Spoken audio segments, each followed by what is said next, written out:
Selain itu, sisi konseling kelompok ini ada 3 asas. Yang pertama, asas kerahasiaan. Jadi nanti teman-teman menyampaikan masalahannya, tenang aja, tidak akan disampaikan kepada orang yang terlibat permasalahan pada teman-teman. Yang kedua, asas keterbukaan. Nah, jadi teman-teman menyampaikan permasalahan ini tidak perlu ragu, harus terbuka dan saling percaya satu sama lain ya. Yang ketiga, asas kesukarelaan. Jadi kalian datang ke sini membicarakan permasalahannya. Jadi kalian datang ke sini tanpa dipaksa kepada siapapun. Sudah dipahami? Mungkin kita masuk ke tahap permasalahannya ya. Dari masing-masing teman-teman. Itu dimulai dari sebelah kanan saya.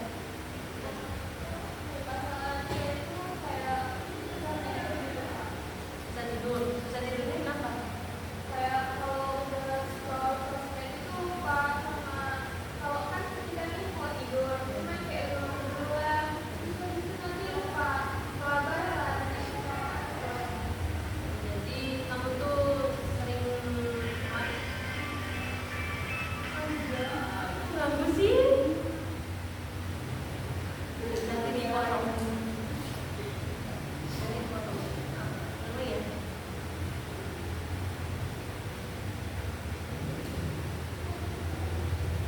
Baiklah ya, kita masuk ke tahap ini ya, tahap permasalahan teman-teman ya, yang akan kita ketahui permasalahan dari teman-teman. Itu dimulai dari sebelah kanan saya.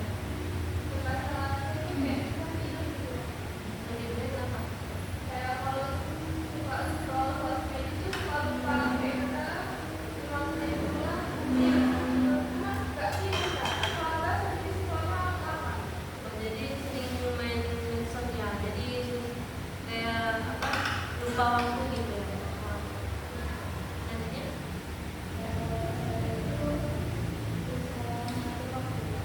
mengatur waktunya kenapa?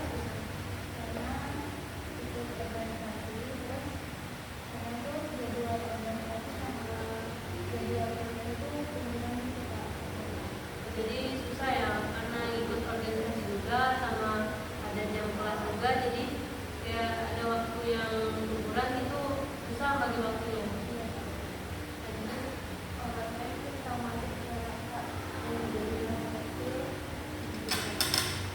Ini traumanya yang gimana masalahnya?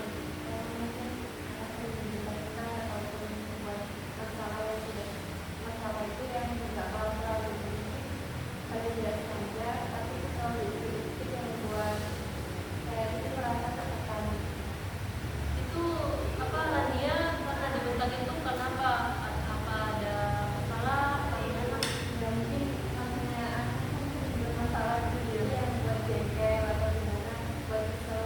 Jadi yang marah-marahnya itu mungkin sebenarnya hal yang baik sih, buat membangun hidup kita, tapi kadang kan anak-anak itu jadi mentalnya gitu. Jadinya Kalau dari saya itu saya susah buat nggak keluar uang, susah ngatur keuangannya. Kenapa susah gitu ngatur keuangannya? karena apa ya, kayak gampang tergiur sama mana ada barang bagus yang dibeli itu, padahal itu yang emang nggak terlalu penting banget gitu kan. Oke, jadinya Kalau saya itu merasa saya itu sering merasa cemas. Kadang apa saya maju ke depan di apa kan banyak kerumunan orang. Itu saya sudah mengalami cemas duluan, belum dicoba, tapi saya sudah merasa sangat cemas, sudah apa merasa sangat takut untuk mencoba berbicara di depan umum.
akan kita diskusikan bersama-sama.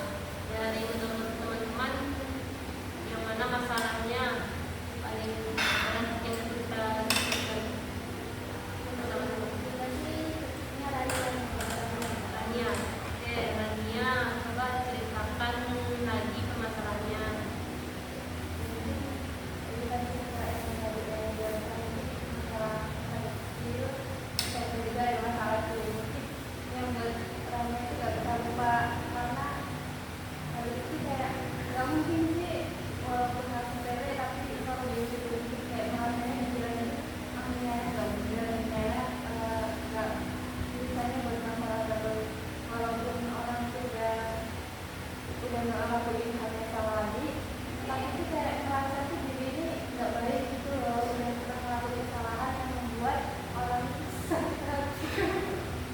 Oke,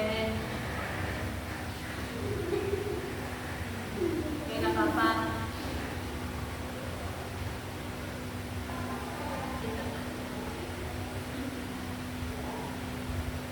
Oke, ada lagi? Rania? Nggak ada? Udah. Nah, kita di sini memakai teknik self spiritual dan emotional freedom dengan pendekatan cognitive behavior kami. Dari teman-teman ada nggak solusi untuk Rania menyelesaikan masalah ini? Sudah dari kanan. Berarti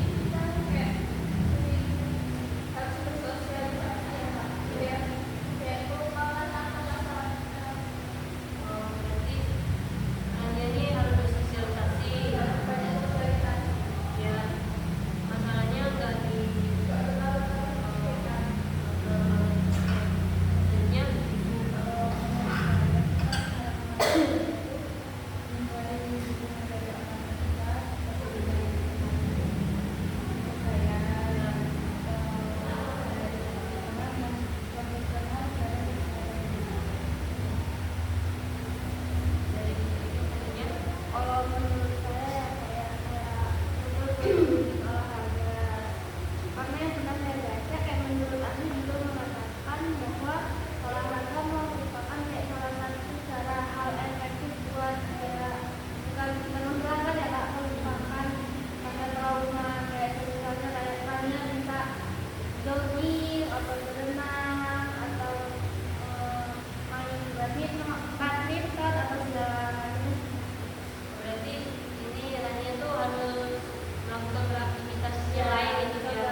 menceritakan ceritanya pada orang terdekat, jangan sering dipendam, apalagi menyendiri gitu di kamar gitu, jangan, harus menceritakan kepada orang tua atau orang yang terdekat dengannya. Nah, terus benar kata temannya tadi, melakukan aktivitas seperti aktivitas olahraga, apa yang kegiatan yang baik bagi Rania gitu.